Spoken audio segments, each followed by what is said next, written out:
So this gentleman actually has over 20 years experience of taking innovative technological ideas and making them into products. It's pretty cool, right? Because you know how many ideas don't go anywhere. So he's actually going to be taking them, talking to us about how they do that. Just a very brief introduction to welcome you from the MIT side. So can I please welcome onto the stage Mr. Ron Spangler. Thank you, Karen. Let me just make sure I have the clicker. You mentioned the Tiddlywinks Championship, and I think that's a great lead-in because we also this year have the World Yo-Yo Champion. Oh, if only I'd known. Gosh. As an MIT undergraduate. We'll have to look if we can get some and do a competition. That's right. But he's not just a yo-yo champion. What he also does with his spare time is designs and 3D prints yo-yos in some of our maker spaces, because of course that's what an MIT student would do. Thank you for that introduction. I just want to give you a little sense in the 10 or 15 minutes that I have of where we are and what the context is. This image is of the MIT Dome. You're looking across the river at Boston, out of our great court. That's the iconic view of MIT. But as we begin to pan, which we will do now, you start to see downtown Boston, you start to see Mass General Hospital, Kendall Square, where we are. And the buildings that you see in the periphery here are not MIT buildings. Those are industrial research centers, by and large, companies that have chosen to locate here. And I think they've done so for good reason, and we'll talk about that.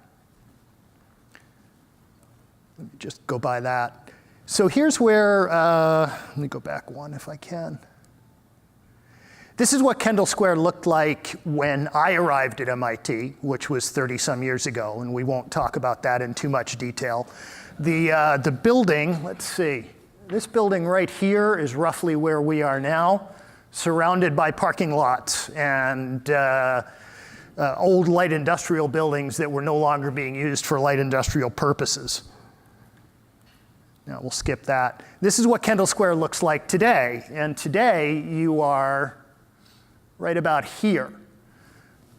In Kendall Square are companies like Apple, Microsoft, Google, IT companies, Shire, Biogen, Akamai, which is an MIT spinout.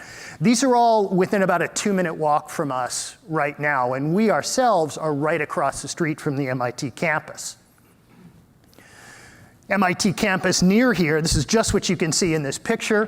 There's the Sloan School of Management, there's the Media Lab, there's the Broad Institute, there is the Biology Department, Chemical Engineering Department. This kind of proximity between corporate and research is virtually unheard of in other major universities, and it creates an ecosystem of innovation and implementation that is again, unprecedented.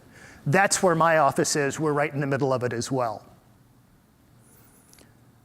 Do this again. So this is campus. These buildings are campus. And if I can make this work, I can't. Okay, it doesn't matter. Massachusetts is the most innovative state in the United States. We didn't make this up, Bloomberg did. We've got 52 colleges and universities in Massachusetts, about 250,000 students. When the semester gets out, Boston becomes kind of a ghost town. Now, the people who live here love it, but the average age of the town goes up by probably 10 or 15 years. In addition to that, we have a lot of world-class hospitals, and our hospitals are teaching hospitals. So Mass General is affiliated with Harvard. MIT and Harvard collaborate on medical device research. That's an amazing addition to what we have here. We have venture capital in Boston that you don't usually hear about. You usually think about Silicon Valley. We have VC here too, but it's a different kind of VC because the technologies that we develop here are tough tech, and they take a much longer time to gestate than a typical internet startup. And so the capital that we have is also patient in that vein. And then we also have state and local government that is very, very aware of the value that MIT and our colleagues at other universities bring and works very hard to get us all together to make things happen. And so it's worked very well. Talking about MIT in general, I don't want to toot our horn too much. I think we have a great reputation. We've been the #1 for education in the QS World Rankings for 5-6 years now. We definitely have universally acclaimed to have the best graduate engineering school. We have top-ranked programs in all of these disciplines, including aerospace engineering, which is my major, but they don't put that in here because they don't think it's important, unfortunately. I do. What we do, though, there are a lot of research universities in the country and in the world. When we take on a research problem, we take on a problem that is A, hard, B, unsolved, and C, if we solve it, will have some kind of a real-world impact. So MIT faculty, like any faculty anywhere else, need to publish to be successful. But I had the former dean of the School of Engineering tell me also that when he looks at promotions for faculty, he wants to see how many patents they've gotten. He wants to see if they founded a company. And not surprisingly, many of our faculty do found companies. That's one of the ways commercialization happens here. They want to stay at MIT and do their research. Their graduate students go out and take the work that they did in the lab, start a company, and get it out into the world. MIT has a strong patenting operation, which helps us do that. And then we also find that it is very, very important to have industry research and development support in addition to the normal government sources. And I'll talk about that a little bit later. We file a lot of patents, more than any other single university. You can see there are about 300 per year filed. The granted is the similar number. We issue licenses to these patents very robustly, and MIT isn't in the patenting business to make money. We're not an IBM in that regard. We patent so that these technologies can be commercially viable. If we make too much money off of a patent, as we did with some of the patents that underlie Akamai, it gives us a little bit of a problem because we're nonprofit. We're not supposed to be making money. We're really doing this to have an impact. Critically, and I'll talk about this a little bit more later, with this intellectual property that's generated at MIT, you'll see about 20 companies per year launched. That is a small fraction of the total number of companies that are launched out of MIT every year. We think it's roughly 100 to 150 companies. The companies that aren't launched with MIT IP are launched by our alumni who have their own ideas that they've developed outside of MIT, and they go start a company. It is said that about 1 in 10 MIT graduates goes on to start a company, and 2 in 10 from the Media Lab do that. We're very good at that, and we think it's very important. I talked about where the money comes for research. We have one of the largest research budgets in the country. Because we don't have a medical school, we don't have the largest. Johns Hopkins has the largest research budget. Medical research is very expensive. Nonetheless, of the money that we spent on research last fiscal year, about 20% of that came from industry. Now, on an absolute scale, that seems like a small number. Relative to universities around the country, and especially around the world, that is an unheard of amount of industry research and development. We seek that out because it's you in industry that bring us these real-world problems. Remember, they have to be hard, they have to be unsolved, and they have to be something that will have a practical impact. You're going to get that from the National Institutes of Health. You might get that from the National Science Foundation, mostly because they've heard from industry themselves. We'd like to get it directly from you. We have an ecosystem on campus that helps accelerate commercialization. If I haven't made that point yet, it is critically important to us that the fruits of our work have an impact. On campus, we have my program, the Industrial Liaison Program, which starts by working with researchers and connecting them with industry so that we can make the magic happen. And it also helps those technologies get on towards leaving the university, both through industry and by themselves.